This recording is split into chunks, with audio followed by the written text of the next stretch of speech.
السلام عليكم ورحمة الله تعالى وبركاته.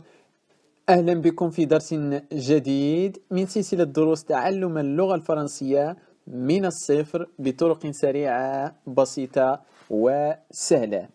بداية أدعوك أيها المشاهد الكريم أن تدعمنا بالضغط على الزر الأحمر الموجود في الأسفل للاشتراك بالقناة والضغط على الجرس ليصلك كل جديد في القناة، وشكرا جزيلا على كل ذلك. السلام عليكم ورحمة الله تعالى وبركاته. أهلا بكم في درس جديد من سلسلة دروس تعلم اللغة الفرنسية من الصفر بطرق سريعة بسيطة وسهلة. في الحقيقة أن درس اليوم هو عبارة عن تمرين للتفريق ما بين المصطلحين دو و دو.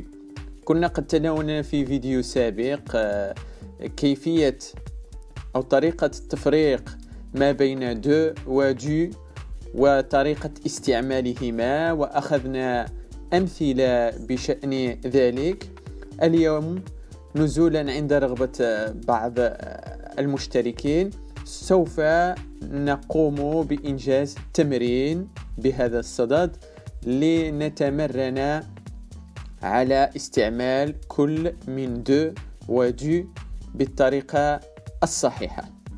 إذن التمرين هو عبارة عن مجموعة جمل كما نرى. سوف أقرأ عليكم الجمل ثم سنتناول جملة بجملة ونقوم باستعمال دو أو دو مع ترجمتها.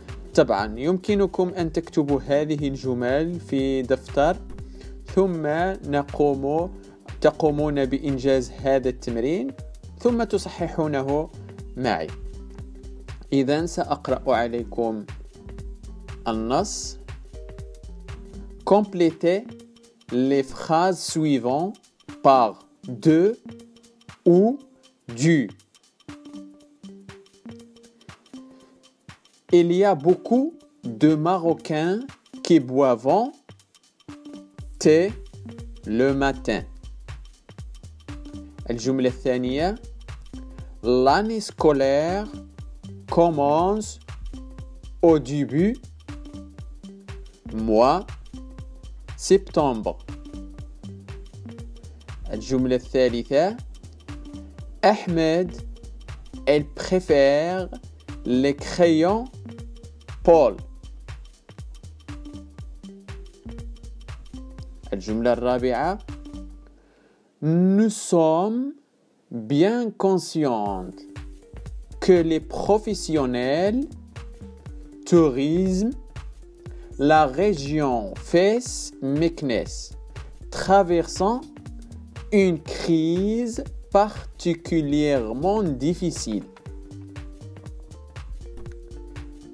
الجملة الخامسة.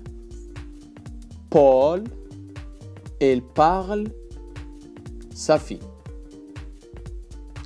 الجملة السادسة.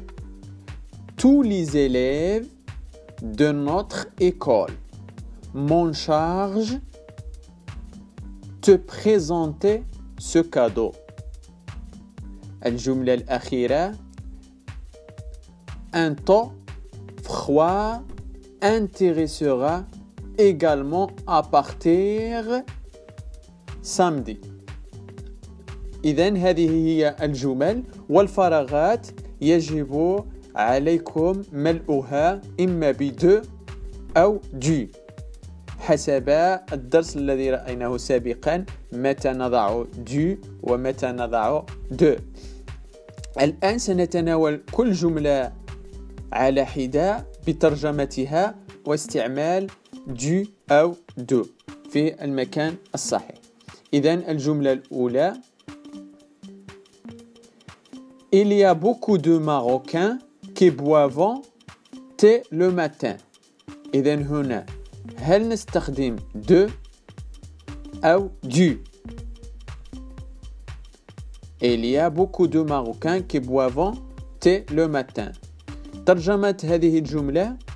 هناك الكثير من المغاربة الذين يشربون الشاي في الصباح. Il y a beaucoup de Marocains qui boivent thé le matin. إذن هل سنضع في الفراغ de أو du؟ الجواب الصحيح هو du. Du. Il y a beaucoup de Marocains qui boivent du thé le matin. لماذا وضعنا du؟ لأن thé لديه أداة التعريف le، و de مع le تساوي du. يعني الأصل أن نقول boivons de le thé، لكن في النطق لا تأتي صحيحة ونضع du. Boivons du thé. Il y a beaucoup de Marocains qui boivent du thé le matin. هناك الكثير من المغاربة الذين يشربون الشاي في الصباح. إذن الجملة الثانية: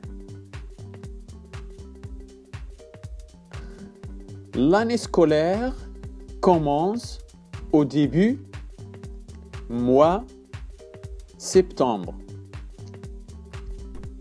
إذن معنى الجملة أن السنة الدراسية تبدأ من شهر سبتمبر. إذن بماذا سنملأ الفراغ؟ هل بدو أم دو؟ إذن الفراغ الأول du. L'année scolaire commence au début du mois du. الفراغ الثاني de أم du؟ بطبيعة الحال de. L'année scolaire commence au début du mois de septembre. السنة الدراسية تبدأ من شهر سبتمبر. لماذا وضعنا du؟ لأن mois أداة تعريفها هي le، وبالتالي de le تساوي du. نضع du. لو كانت أداة التعريف mois هي لا لوضعنا في الفراغ de لا، والحال أن أداة تعريفها هي le. إذن du mois de septembre. لماذا وضعنا de هنا؟ لأن de أتت بمعنى من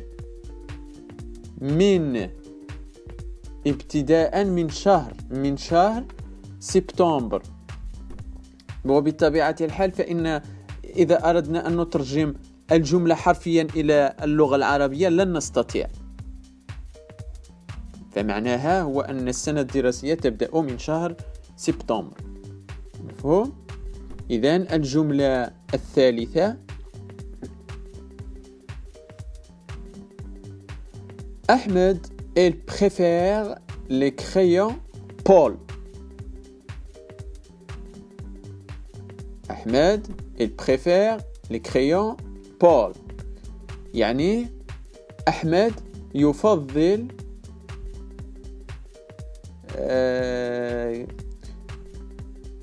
ماذا نسميها؟ les crayons أقلام بول. أحمد يفضل أقلام بول. إذن ماذا سنضع في الفراغ؟ هل du أم de؟ الجواب الصحيح هو de. Ahmed, il préfère les crayons de Paul. بمعنى أحمد يفضل أقلام بول. مفهوم؟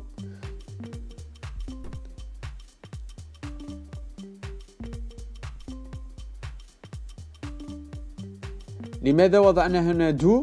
لأن بول اسم، لا نستطيع أن نقول لو بول اسم. إذن نضع de Paul. أقلام بول، les crayons de Paul. إذن الجملة الرابعة: Nous sommes bien conscients que les professionnels, tourisme, la région Fès Meknès traversant une crise particulièrement difficile.